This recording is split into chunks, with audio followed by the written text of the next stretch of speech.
All right, hi, I'm Tony Moon, the Real Estate Heretic. Today we're going to talk about dual agency and why I think it's a scam that's perpetrated legally, by the way, on the real estate consumer. What we're going to talk about in this particular episode, because I'm going to have to break this up into two parts, dual agency is a little bit complicated. In this particular blog, we're going to talk about what dual agency is and how it arises in a real estate transaction.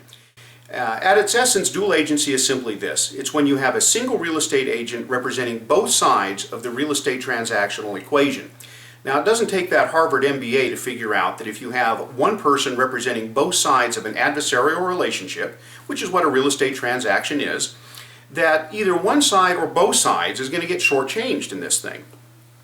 Now, agency law is a whole complicated body of law, and we're going to talk about that in another blog. But all you need to know for the purposes of dual agency is simply this. An agent is someone who is obligated by law to represent your best interests in a transaction. It's just as simple as that. They have to represent your best interest at all times, even if it is contrary to the best interests of that agent.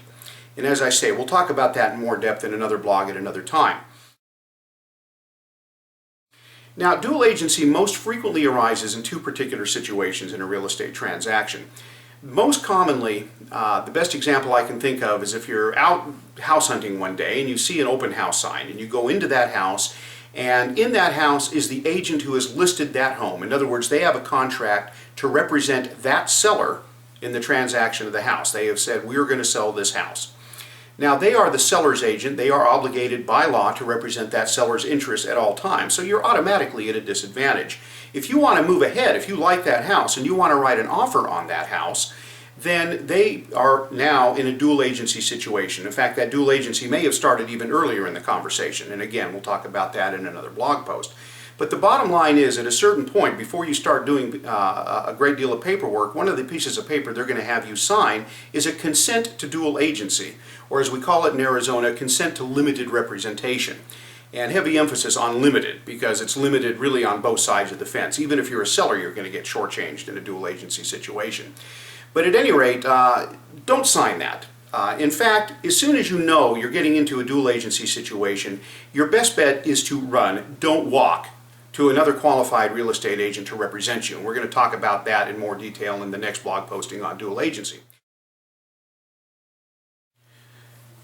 The second situation where dual agency frequently arises is even if you have your own agent as a buyer. Let's say that agent works for ABC Real Estate Company, and you're out house hunting and you find another house that you really like that is also listed by another agent with ABC Real Estate Company. Even if that agent is on the other side of town in another one of ABC's offices, you have a dual agency situation. And this is the reason why. In Arizona and in most states, a real estate company is required to have a single designated broker.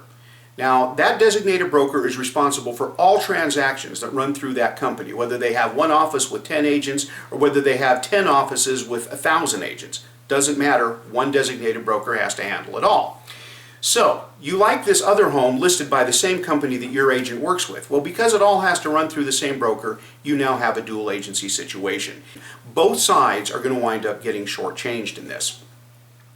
So those are the two situations in which a dual agency situation can arise. And that is if you're working with the same agent who's representing both the seller side and then wants to represent the buyer side. And then when you have a situation where you have two different agents with the same company representing one house listed by the same company. Next time when we get together again, probably in next week's blog posting, we're going to talk about why dual agency is a bad situation for you. We've touched on it a little bit this time, and what you can do about it. In the meantime, I'm Tony Moon with Realty One here in Arizona, and I'm the Real Estate Heretic. See you next time.